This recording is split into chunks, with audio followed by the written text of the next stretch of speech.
అందరికీ నమస్కారం. శ్రీనివాస్ చెప్పే కథలకు మీ అందరికీ స్వాగతం.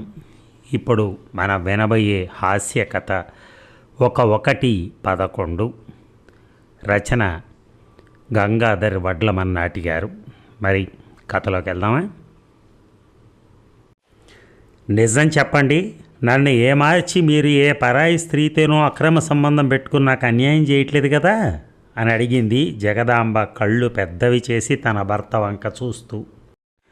ఆ సీన్ని చివర్లో చూసిన నువ్వు తొందరపడి నా చెవి మెలిపెట్టి బరపరా నన్ను లోనికి లాగి ఈడ్చుకెళ్ళి నీ బలాన్నంతా చూపుడు వేలు బ్రొటన వేలులోకి తీసుకొచ్చి నాకు తొడపాసం పెట్టేసరికి ప్రాణం విలవిల్లాడి నేను గిలగిలా కొట్టుకుని బయట వాళ్ళు వింటే పరువు పోతుందని నోట్లో అరుపుని నోట్లోనే అణుచుకున్నాను అన్నాడు సుబ్బారావు. అదేంటండి అలా మాట్లాడతారు? నేను మాత్రం మిమ్మల్ని కొట్టాలని కొడుతున్నానా? ఏదో మీ మీద అనుమానం రాగానే నాలో అప్రయత్నంగా ఒక అలజడి మొదలవుతుంది. ఆ అలజడిలోంచి ఆవేశం, ఆ ఆవేశంలోంచి ఆగ్రహం మొదలై మిమ్మల్ని ఇలా బాధ పెడుతున్నానండి అని దిగులు స్వరంతో పలికి తాళిని కళ్ళకద్దుకుంది జగదాంబ. పతిని పచ్చడిగా కొట్టి పసుపు తాడు కళ్ళకద్దుకోవటం ఏమిటో, ఈ పైత్యపు పాతివృత్యం కాకపోతేను అని మనసులో తిట్టుకుని, ఏమిటి ఎక్కడికైనా వెళ్తున్నావా, పట్టు చీరగట్టావు అడిగాడు సుబ్బారావు ఆశ్చర్యంగా. అదేనండి, మన పక్కింటి వదిన గారు సత్యనారాయణ స్వామి వ్రతం చేస్తున్నారట, నన్ను రమ్మన్నారు, అందుకే వెళ్తున్నాను. అందుకే ఈ పట్టు చీర ముస్తాబు అంది జగదాంబ మురిసిపోతూ. సరేలే త్వరగా వెళ్ళిరా, లేకపోతే మరి వ్రతానికి ఆలస్యం అయిపోతావు అని జగదాంబను పంపించి, అమ్మయ్య 4 గంటల వరకు రాదు, కాసేపు మనశ్శాంతిగా ఉండొచ్చు అని వంటగది వైపు నడిచాడు సుబ్బారావు. వ్రతం అయ్యాక భోజనాల టైంకి మరో చీర కట్టుకుని వెళదాం అనుకుని ఇంటికి వచ్చింది జగదాంబ. అబ్బా ఎంత బాగా చేశారో వ్రతం, సాక్షాత్తు ఆ స్వామి దిగొచ్చాడా అన్నంత వైభవంగా జరిపించారు అనుకుంటూ ఇంట్లోకి వచ్చింది. కానీ సుబ్బారావు ఎక్కడా కనిపించలేదు ఆమెకి. కానీ హాల్లో టీవీ ఫ్యాన్ మాత్రం ఆన్ చేస్తున్నాయి.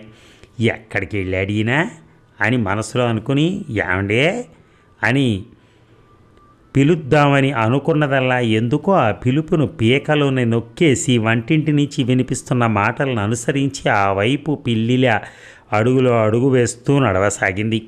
ఆమె బుర్రలో అనేకమైన ఆలోచనలు గిర్రుని తిరుగుతున్నాయి. ఒకవేళ ఈ వీధిలో కొందరు అనుకుంటున్నట్టుగా ఆయనకు వంట మనిషి చిలకమ్మతో ఏ చిలిపి పనో చేయట్లేదు కదా అని మనసులో అనుకుంటూ పళ్ళు నూరుకుంటూ ఆవేశంగా వంటగదిలోకి వెళ్ళిన ఆమెకి ముందు చెళ్ళుమన్న శబ్దం, ఆ తర్వాత మావిడిని అంత మాట అంటావా, నువ్వు ఒక్క క్షణం కూడా ఇక్కడ పనిచేయొద్దు పో అని చిలకమ్మపై మండిపడుతున్న సుబ్బారావు కనిపించారు జగదాంబకి. ఏం లేదు జగదాంబ, నాకు కొంచెం తలనొప్పి అనిపించి కాఫీ పెట్టమంటే ఏమంటోంది, విసుక్కుంటోంది చిలకమ్మ. యజమానంటే లెక్కలేదా అని నేను దబాయింపుగా అడిగిన ఒక్క మాటకి మీ దెయ్యం పెళ్ళం తిట్టినా కొట్టినా తన్నినా నోరెత్తలేరు, కానీ నా మీద పెత్తనం చేయడానికి మాత్రం రెడీ అని ఇంకా ఏవేవో మాటలని నన్ను గడ్డి పరకలా మాట్లాడేసరికి కోపం ఆపుకోలేక ఇలా అన్నాడు సుబ్బారావు. ఏదీ పూర్తిగా వినే అలవాటు లేని జగదాంబ మండిపడుతూ చిలకమ్మకి జీతం ఇచ్చేసి తక్షణం పనిలోంచి వెళ్ళిపోవని తనను మారో మాట్లాడనివ్వకుండా బయటికి పంపేసింది. తర్వాత పశ్చాత్తాపం నిండిన కళ్ళతో సుబ్బారావు కాళ్ళపై పడి, క్షమించండి, ఇంకెప్పుడు మిమ్మల్ని అనుమానించి బాధ పెట్టను అందామె ఊబికి వస్తున్న కన్నీళ్ళు ఆపుకుంటూ.